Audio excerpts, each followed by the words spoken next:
Thanks for having me speak here.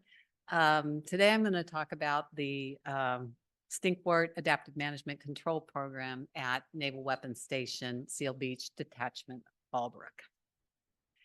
So the detachment is around 9,000 acres in size, and it's got relatively low impact because its primary mission is ordnance storage, so most of the land is set aside in safety arcs.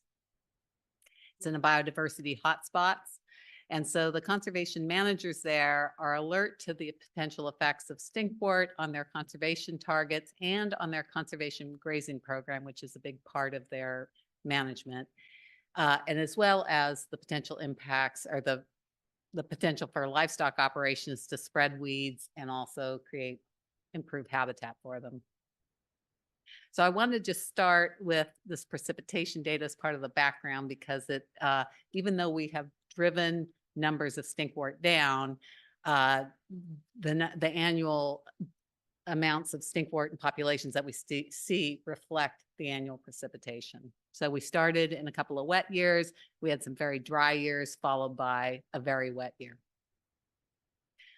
So stinkwort was discovered in 2019 by John Redman of San Diego Natural History Museum, and they'd been contracted to document the flora at Detachment Fallbrook.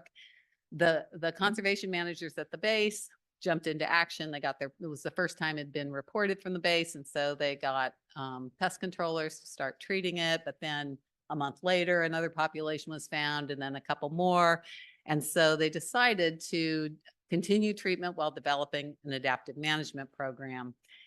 And anecdotal evidence made us cautiously optimistic that we'd caught it early. First of all, the museum had done a lot of surveys, and this was the first time that it had been detected.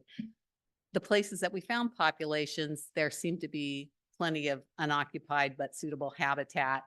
And we found quite a few isolated plants across the landscape. And so it was like a foreshadowing. Had we waited even a couple of years, there would have been many more populations. So in 2019, we found these 11 populations. And just for a little fun, of course, when you're doing this, you're thinking, what don't I know? So this is what we didn't know. So this is probably what the meta population looked like in 2019. So our initial assessment was that there was a high potential risk to ecological targets as well as management. And what we knew about the distribution and life history made us believe that eradication might be feasible. So we developed site-specific population level goals as well as landscape level goals. We were particularly interested in the length of treatment required for extirpation, especially given drought-driven dormancy. And then across the landscape, we were interested in understanding more about dispersal and habitat suitability to help narrow our focus from that 9,000 acres down to a more manageable amount. So we've done mostly hand polling. We target all known sites with grid surveys, lawnmower pattern.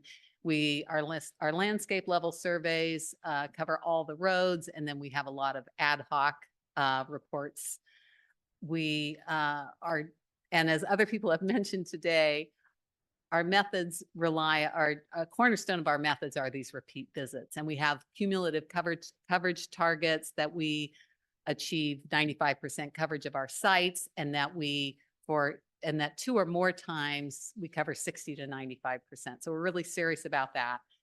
We record survey track walks, treatment points. We rapidly create population boundaries so that we can assess site coverage. We look at detection and kill rates, and we use all this information to do annual adaptive management reviews. And so we can look at methods and goals and objectives and see if they need to be changed. So our treatment starts in August. We have noticed, especially in those hot, dry years, that there was a lot of summer mortality, and we are not going to waste a second pulling a plant that would have otherwise died. And we've noticed that not all sprayed plants die, but if we treat them by hand, which means with a tool, like other people have mentioned today, we almost never find a plant that we pulled that has resprouted.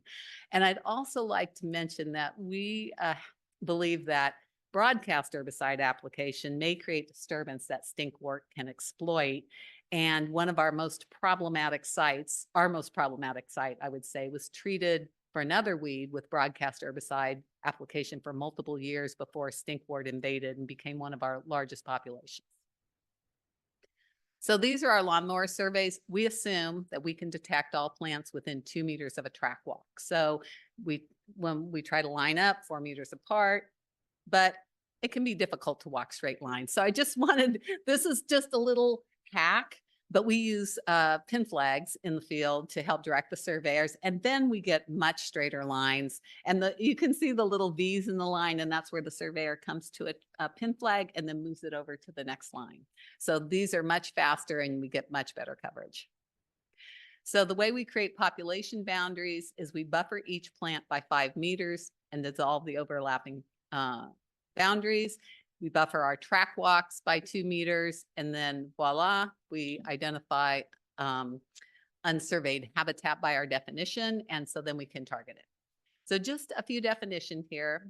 We define an isolated plant as more than 10 meters from the nearest plant.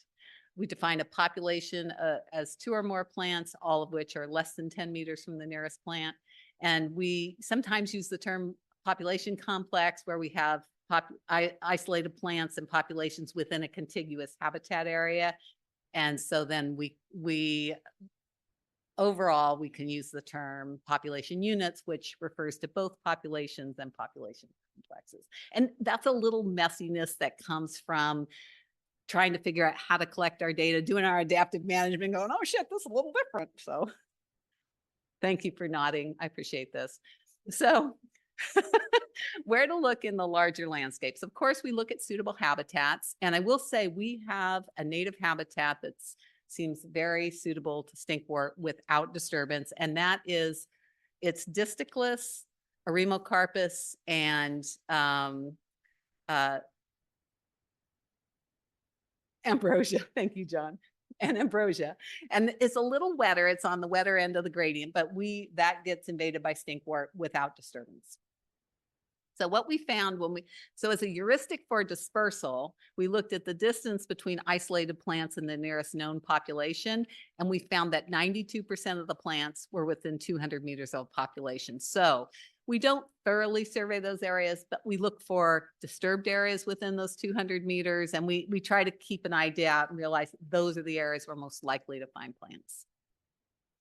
So assessing detection rates is vital to this, because we want to know, are we really getting them all? So I'm going to run through a couple examples of how we do that. So here's actually the site that we surveyed for that we broadcast herbicide treated for multiple years.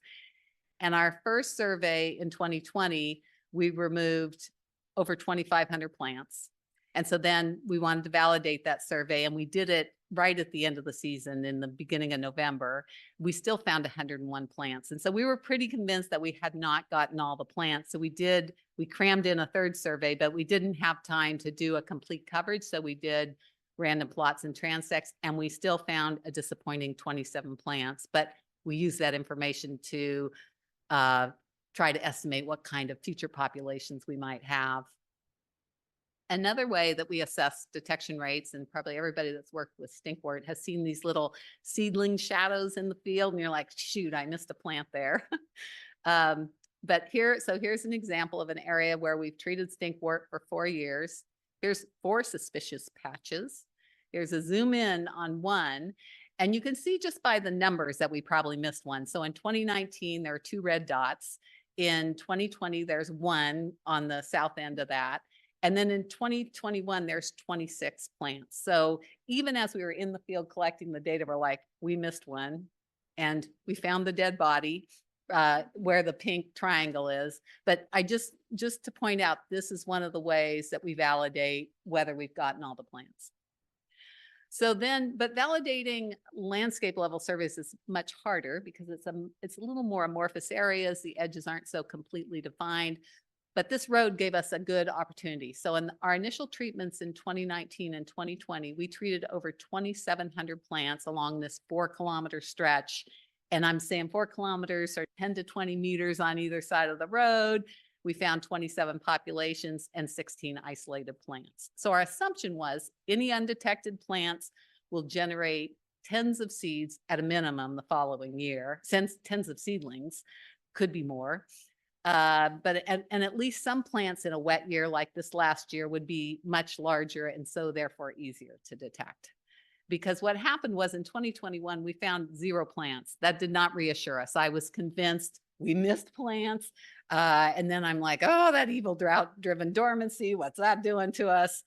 But in 2023, things look pretty good. We only found 10 isolated plants along the road, consistent with, drought-driven dormancy. And the one place, that little green population at the very top that we found it, there was actually evidence that we had a little seedling shadow evidence that we had missed a plant nearby.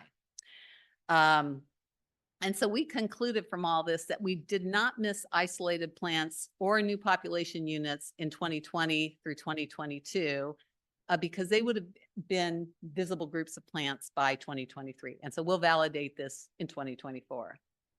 So I just wanted to give you, these show our base-wide surveys. The purple is 2023. And as I mentioned, we rely heavily on incidental observations. This is just 1 year of other invasive plant species, plant control efforts.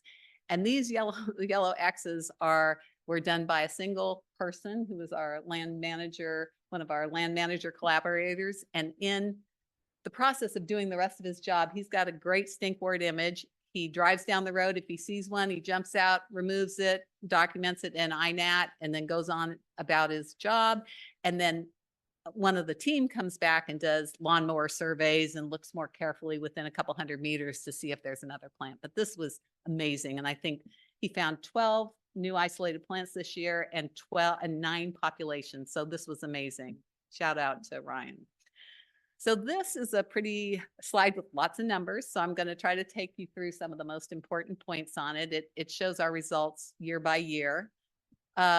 We found that populations declined dramatically after initial treatments. The mean decline after 2 years of treatment was over 90% for all of our populations.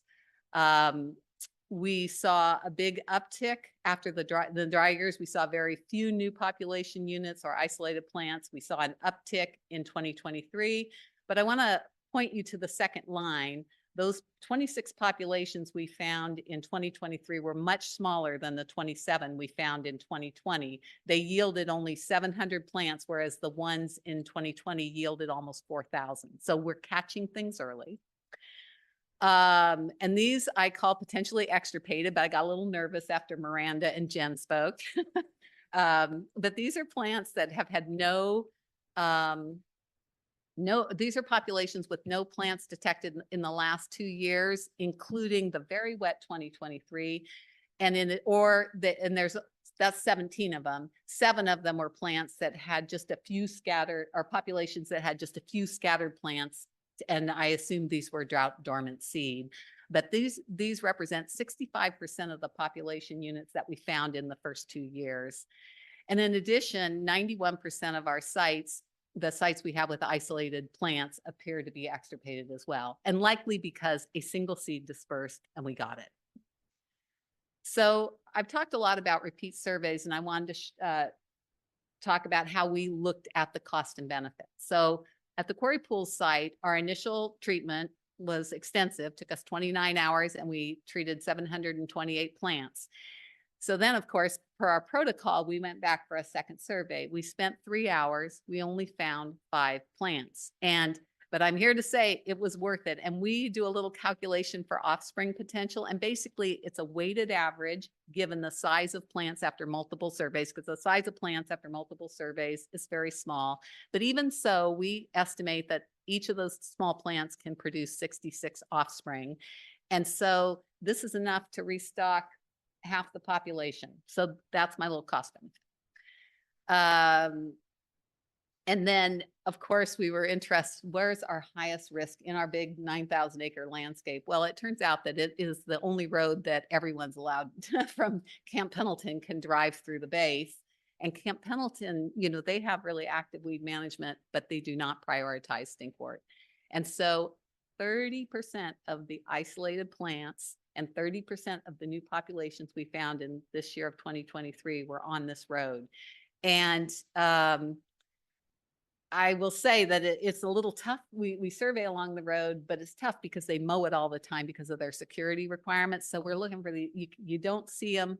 You don't see them very well, but we survey for them. Okay, so I'm getting close to my time.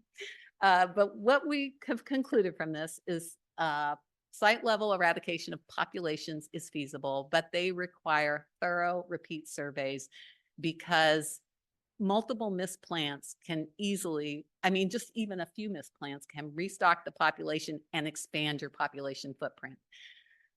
We are uncertain about landscape level eradication, but I was super excited to hear everybody say that stinkwort really sticks to the roads, because we've been trying to go out and do a few, search within areas that are far from roads, and we haven't found very much, but I'm encouraged that our road surveys are a good tactic. Our data is messy, but it's allowed us to validate our methods and survey and treatment efficacy, and annually in our adaptive management review, validate our goals and objectives. And I think without all that validation that we did, I'm not sure that we could have convinced them to keep funding the project, because we just wouldn't have known.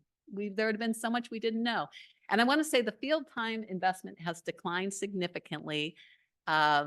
These are rough numbers, but in 2020, I don't count 2019 because we found it so late in the season, but in 2020, we spent about 300 hours in the field. 2021 and 22 were, 120 to 150. And then this last year, it was upticked a little bit to about 200, but it's still way less than that initial investment. Thank you.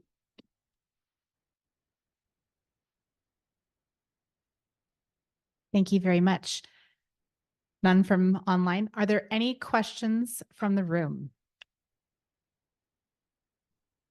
I wonder if you've had a chance to give this talk to Camp Pendleton ecologists, because and what do they say? Are you changing their hearts and minds? I was the land manager at Camp Pendleton for 12 years, so I'm pretty connected with a lot of people at Camp Pendleton, but they have so many huge problems at Pendleton that they've got Sancris, they got terrible Sancris infestations, they've got a lot.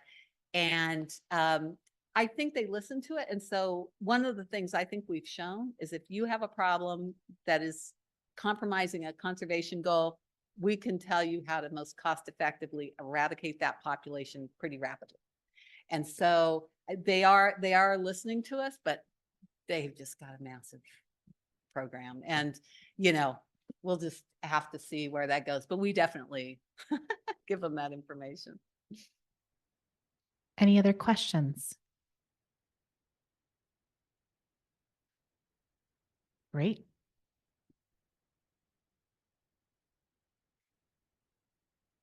Thanks for your talk. I guess I'm just curious. I really enjoyed, or I thought it was neat that you could identify the single plants that you missed by finding the resulting seeds, or the plant, the way that you did. Just curious, and also how you're tracking your effort. Are you just using phones and GPS? Yeah, we're just using phones and GPS. And it surprised me because I am not a spatial data expert. And so people talk about how uncertain all this data is, but when we collect data points and we're all together in the field doing it at the same time, the points aren't all over the board. They're pretty much so I understand that the points can be way off, but I think they're way off if you collect them at different times when there's not so many satellites up, and who knows, but that seems pretty accurate to me. And I just want to say that this business with these long dormant seeds, we'll definitely be following these populations further, and we'll get back to you if we see big explosions or if we continue to see no plants coming up in some of these populations that seem to be extirpated after a few years. So we'll definitely report back.